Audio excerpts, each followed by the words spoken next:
बिस्मिल्लाहिर्रहमानिर्रहीम। ये हमारा नेक्स्ट लेक्चर है लॉज ऑफ थर्मोडायनामिक्स के बारे में। तो इसमें हम zero law of thermodynamics, first law of thermodynamics and second law of thermodynamics और कुछ डेफिनेशन हैं, इंटरनल एनर्जी क्या होती है, हीट क्या होता है, इसके बारे में थोड़ा सा डिस्कस करते हैं। तो सबसे पहले हम ये थर्मोडायनामिक सिस्टम तो हम पहले पढ़ चुके हैं, ये फर्स्ट लेक्चर में हमारे पास था। तो थर्मोडायनामिक इक्विलिब्रियम को हम देखते हैं, कंसेप्ट ऑफ हीट को देखते हैं कि हीट क्या चीज़ होती है। तो इन चीज़ों को हम लेकर आगे चलते हैं। तो सबसे पहले जो है वो हमारे पास ये है thermodynamic equilibrium. Two objects are in thermodynamic equilibrium and they have the same temperature. जब कोई भी दो बॉडी अगर उनको एक दूसरे के करीब रखा जाए तो उनका टेम्परेचर दोनों का जब सेम हो जाएगा तो वो इक्विलिब्रियम की कंडीशन में होती है। अगर एक टेम्परेचर हॉट बॉडी हो और दूसरा कोल्ड बॉडी हो तो हॉट जो है वो हीट खारिज करेगा और कोल्ड जो है वो एब्जॉर्ब करेगा। तो थोड़ी देर के बाद आप देखेंगे कि दोनों का टेम्परेचर जो है वो सेम हो जाएगा। जब दोनों का टेम्परेचर सेम हो जाए तो ये कंडीशन ये सूरत हाल जो है ये क्या कहलाते हैं, थर्मल इक्विलिब्रियम कहलाते हैं। तो two objects are in thermal equilibrium and they have the same temperature, they cease to exchange heat. For example, cup of tea, glass of cold water placed in an open air. अगर हम एक cup of T को और glass of cold water को open air में रख दें तो आप देखेंगे कि हीट टी जो है वो हीट खारिज करेगी और ग्लास जो है वो एब्जॉर्ब करेगा। तो थोड़ी देर के बाद दोनों का टेम्परेचर सेम हो जाएगा। ये सूरत थर्मोडायनामिक इक्विलिब्रियम कहलाती है। सबसे पहले तो हम देखेंगे टेम्परेचर होता क्या है। Measure of hardness and coldness in terms of any arbitrary scales and indicating the direction which energy spontaneously flows from a hot body to a colder body। ये टेम्परेचर असल में मेजरमेंट होती है इसकी हार्डनेस एंड कोल्डनेस की। तो when a hot body A is brought in thermal contact with the cold body B, heat flows from A to B, and after some time the flow stops. The bodies are then said to be in thermal equilibrium with each other। एक definition ये भी है और एक definition ये भी है, आपकी मर्जी जो भी आप करना चाहें कर लें। उसके बाद जो हमारा मेन हमने देखा यहाँ पे थर्मोडायनामिक इक्विलिब्रियम को भी देख लिया, फिर टेम्परेचर देखा, थर्मोडायनामिक इक्विलिब्रियम देखा। उसके बाद हमने जीरोथ लॉ ऑफ थर्मोडायनामिक्स की तरफ जा रहे हैं। जीरोथ लॉ ऑफ थर्मोडायनामिक्स जो है ये क्या है, इसकी स्टेटमेंट क्या है और ये किस चीज़ को शो करता है। तो zeroth law of thermodynamics statement जो है वो ये है कि zeroth law of thermodynamics states that if two bodies A and B are each separately in thermal equilibrium with the third body C, then A and B are also in thermal equilibrium with each other। क्या मतलब कि अगर हमारे पास ये देखें, हमारे पास एक डायग्राम है, इसको अगर हम थोड़ा सा देखें कि ए जो है वो इन थर्मल इक्विलिब्रियम है विद सी के साथ अलग, और बी जो है वो भी सी के साथ इन थर्मल इक्विलिब्रियम है। तो ए और बी जो है ये आपस में भी इन थर्मल इक्विलिब्रियम होंगे। ये बात उसने ये स्टेटमेंट के अंदर when two bodies are in thermal equilibrium with third body, when body A is thermal equilibrium with C and B is thermal equilibrium with C separately अलग, then A and B are in thermal equilibrium with each other। तो यहाँ पे ये देखें कि insulating partition हमने लगा दी है।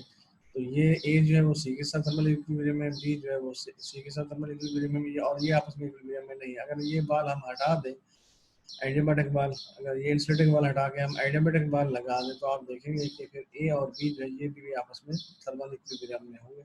तो ये हमारा first law of zeroth law of thermodynamics है। Now, if the insulating partition is removed and system A and B are brought in thermal contact, जब body आपस में एक दूसरे के साथ जुड़ी होती है तो ये thermal contact कहलाता है। We find that there is no further change. This means that the system A and B are also in thermal equilibrium with another. This is known as the zeroth law of thermodynamics। तो ये zeroth law of thermodynamics कहलाता है कि अगर two bodies अलग-अलग third body के साथ equilibrium में हो तो वो आपस में भी अगर थर्मल कांटेक्ट में है तो वो खुद ब खुद इक्विलिब्रियम में हो जाती है। ये तो था हमारा जीरो था थर्मोडायनामिक्स। आगे थोड़ा सा कंसेप्ट है हमारा इसका हीट का, कि कंसेप्ट हीट क्या चीज़ है। Heat is defined as energy in transit. Transit के माने होते हैं मोशन के, मूवमेंट के। बेसिकली ये लफ्ज जो है ट्रांसपोर्ट से निकला, क्योंकि ट्रांसपोर्ट का मतलब भी मूवमेंट होती है, एक जगह से दूसरी जगह मूवमेंट करना। तो heat is defined as energy in transit, कि अगर हीट जो है वो एक बॉडी से दूसरी बॉडी में, हॉट बॉडी से कोल्ड बॉडी तक मूव करती है तो हीट होती है। अदरवाइज हम हीट बेसिकली नथिंग, कोई चीज भी नहीं है। as it is not possible to speak of work in a body, ना तो हम इसको वर्क की मिकदार कह सकते हैं किसी जिस्म के अंदर, और ना ही किसी जिस्म के अंदर। It is also not possible to speak of heat in a body, ना ही किसी जिस्म में हम हीट को कह सकते हैं कि ये बॉडी के अंदर हीट है। क्योंकि वर्क जो है वो या तो बॉडी के ऊपर किया जाता है या बॉडी जो है वो वर्क करती है। इसी तरीके से हीट जो है वो बॉडी की तरफ फ्लो करते हैं या बॉडी से फ्लो करते हैं। अगर बॉडी कोल्ड है तो बॉडी की तरफ फ्लो करेगी, अगर बॉडी हॉट है तो बॉडी से बाहर की तरफ फ्लो करेगी।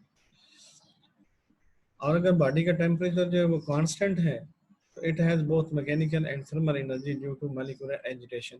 अगर किसी भी बॉडी का टेम्परेचर कांस्टेंट हो जाए तो वहाँ पर टू टाइप्स की एनर्जी होती है, एक मैकेनिकल एनर्जी होती है और दूसरा थर्मल एनर्जी होती है।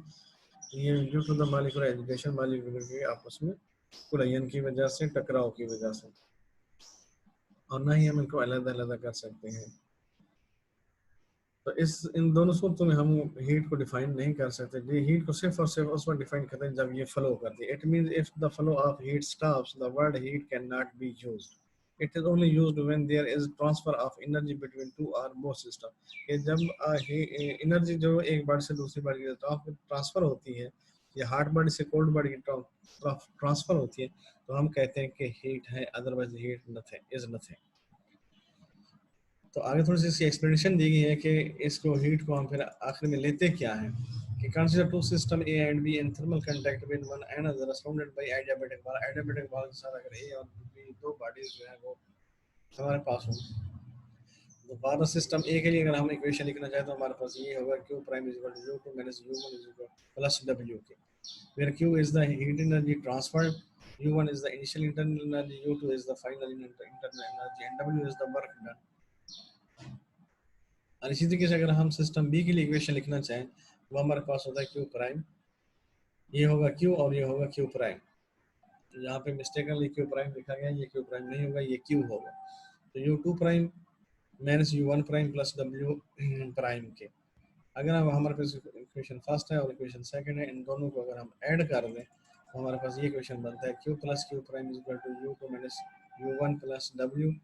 ये फर्स्ट रिलेशन और ये सेकंड रिलेशन ये आ गया। अगर हम इनको अलग अलग करें तो ये आपस में इकट्ठे हो जाएंगे और ये आपस में इकट्ठे हो जाएंगे। इसको हम पहले लिख देते हैं, इसको बाद में लिख देते हैं। इन दोनों को ओपन कर दें, U2 को अलग कर दें और U1 को अलग कर दें, तो ये U2 अलग हो गए और ये U1 अलग हो गए, तो ये आ गया। और ये W और W प्राइम जो है वो ये आ गया।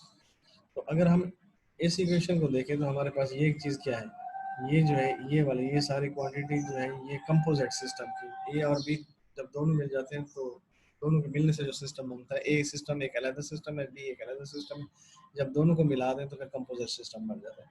The total change in the internal energy of a composite system, ये change in the internal energy of a composite system है, ये work done by the composite system है, और ये heat transfer by the composite system है।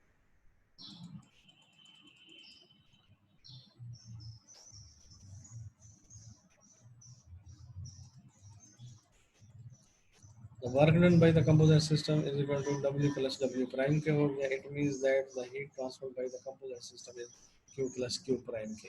But the composite system is surrounded by adiabatic walls, क्योंकि ये बाहर से adiabatic wall से surrounded होता है। यहाँ पे बॉडी ए है और यहाँ पे बी है और ऊपर से इसको सराउंड कर दिया गया, तो इट मींस नेट जो ट्रांसफर ऑफ हीट होता है वो जीरो होता है, क्योंकि बाहर से adiabatic walls है। But the composite system is surrounded by adiabatic walls and the net heat transfer of heat is zero हो जाएगा। तो Q that is Q plus Q prime is equal to zero हो जाएगा, या Q is equal to minus Q prime के हो जाएगा। तो ये रिलेशन क्या शो कर रहा है, ये रिलेशन ये शो कर रहा है thus for two system A and B in thermal contact with each other and the composite system surrounded by adiabatic wall, the heat gained by one system is equal to the heat lost by the other system. कि एक system जो है वो heat को अगर loss करता है तो दूसरा सिस्टम उसको गेन कर लेते हैं। अगर ये उसको लॉस करता है तो दूसरा सिस्टम उसको ए लॉस करता है तो बी गेन करता है, अगर बी लॉस करता है तो ए गेन करता है। तो ये हमारे पास थोड़ा सा हीट का कंसेप्ट था कि हीट इज क्या, heat is form of energy which is in transit. Transit के माने होते हैं मोशन के। अगर तो हीट जो है वो हार्ड बॉडी से कोल्ड बॉडी की तरफ या एक बॉडी से दूसरी बॉडी की तरफ ट्रांसफर हो रही है, तो इट मीन्स के हीट मौजूद है, अदरवाइज हीट इज नथिंग। उसके बाद ये छोटी छोटी डेफिनेशन है तो हम पिछले लेक्चर में पढ़ चुके हैं। यहाँ पे फिर इंटरनल एनर्जी का एक कंसेप्ट आ जाता है कि इंटरनल एनर्जी क्या होती है। The energy content of a system is called its internal energy. कि किसी भी बॉडी के अंदर जो एक मखसूस मिकदार एनर्जी की होती है वो इंटरनल एनर्जी कहलाती है। It is the sum of the following energy of the system. ये इंटरनल एनर्जी महज एक अलग चीज़ नहीं होती, बल्कि ये दो तीन एनर्जीज का कम्बिनेशन होता है। और वो कम्बिनेशन क्या है? सबसे पहले तो ये है कि kinetic energy due to translational, rotational and vibrational motion of the molecule. जब भी हम कोई गैस या कोई सिस्टम लेते हैं तो उसमें मॉलिक्यूल जो है वो ट्रांसलेशनल मोशन में भी होते हैं, रोटेशनल मोशन में भी होते हैं और वाइब्रेशनल मोशन में भी होते हैं। इन तीनों मोशन की वजह से जो काइनेटिक एनर्जी होती है,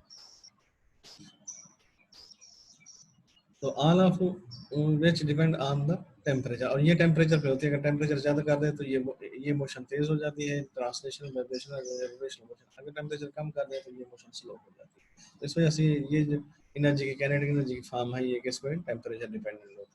दूसरा होता है potential energy due to the intramolecular forces. क्योंकि जब भी किसी वेसल के अंदर मॉलिक्यूल्स होते हैं वो उनके दरमियान में आपस में तो जब एक दूसरे के साथ कोलाइड करते हैं तो उनके दरमियान में फोर्सेस मौजूद होते हैं जिसको हम इंट्रामॉलिक्यूलर फोर्सेस कहते हैं। विच depend on the separation between the molecules. अगर हम मॉलिक्यूल को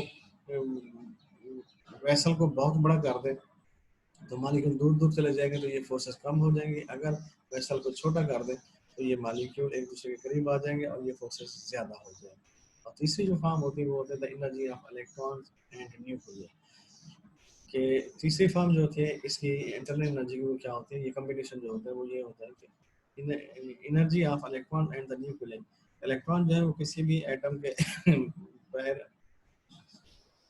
ऑर्बिटल्स में मूव करते हैं, तो उस वक्त जो उसकी एनर्जी होती है ये क्या होती है? जो इनको आपस में जोड़ के रखती है इलेक्ट्रॉन्स को और न्यूक्लियस को, ये थर्ड फॉर्म होती है। तो इन तीनों का कॉम्बिनेशन जो है ये क्या कहलाता है? इंटरनल एनर्जी कहलाता है। तीनों का कॉम्बिनेशन क्या कहलाता है? इंटरनल एनर्जी कहलाता है। और आमतौर पर हम किसी भी बॉडी के अंदर इंटरनल एनर्जी की मेजरमेंट नहीं कर सकते। हम चेंज इन इंटरनल एनर्जी को जो है वो मेजर कर सकते हैं। In practice, it is not possible to measure the total internal energy of a system in any given state. Only change in its value can be measured. Change in internal energy जो है वो हम major कर सकते हैं कि state one के ऊपर इंटरनल क्या थी और स्टेट टू के ऊपर इंटरनल क्या है। और इसका जो फर्क डेल यू बनेगा, U two minus U one, और इसको आमतौर पर हम डेल यू भी लिखते हैं। तो ये जो डेल यू या चेंज इन इंटरनल एनर्जी है हम इसको मेजर कर सकते हैं। हम इसको एज इट इज मेजर नहीं कर सकते कि किसी बॉडी में इंटरनल एनर्जी मिकदार क्या है। चेंज इन इंटरनल एनर्जी है उसको हम मेजर कर सकते हैं। If the state of the system is changed from an initial state 1 to a final state 2 by supplying heat Q to the system, and if W is the work done by the system during the change, then increase in the internal energy of the system is given by U2 minus U1 is equal to Q minus W के। तो U1 internal energy in state 1 है and U2 internal energy in state 2 है। तो ये U2 minus U1 इसको हम आमतौर पर डेल U लिखते हैं। तो ये डेल U जो है ये चेंज इन इंटरनल एनर्जी कहलाता है। अब थोड़ा सा आगे कंसेप्ट जो है वो है हमारे पास internal energy of a real and ideal gas. The internal energy of a perfect या ideal gas जो है is only dependent on temperature, whereas the real gas इसकी जो एनर्जी होती है वो इंटरनल एनर्जी होती है वो टेम्परेचर और वॉल्यूम डिपेंडेंट होती है। परफेक्ट गैस के लिए इंटरनल एनर्जी वो टेम्परेचर का फंक्शन होता है और प्रोपोर्शनल होती है के टी के। टी जो है टेम्परेचर के बोल्ट्जमैन कांस्टेंट। अगर हम रियल गैसेस को देखें तो इसमें थोड़ा सा हमें दो चीज़ों से वास्ता पड़ता है कि फॉर अ रियल गैस से gas obeying van der Waals equation, the internal energy is the sum of the kinetic and potential energies of molecules due to their mutual forces of attraction. The forces of attraction between the molecule depend on the molecular distance and it as a function of volume. तो internal energy जो है ये दो चीज़ों पर depend करती है, एक वॉल्यूम पर और दूसरा इस पर टेम्परेचर पर। जबकि रियल गैसेस के लिए और परफेक्ट गैसेस की जो है इंटरनल वो सिर्फ आपके टेम्परेचर डिपेंडेंट होती है। तो ये हमारा लेक्चर था। इसके बारे में थोड़ा सा थर्मल इक्विलिब्रियम क्या होता है, टेम्परेचर क्या होता है, थर्मल इक्विलिब्रियम क्या होता है, जीरो लॉ ऑफ थर्मोडायनामिक्स क्या था, उसको हमने डिफाइन किया। फिर हमने हीट को देखा कि heat is a form of energy which is in transit, यानी मोशन के अंदर हो तो इसको हम कह देते हैं।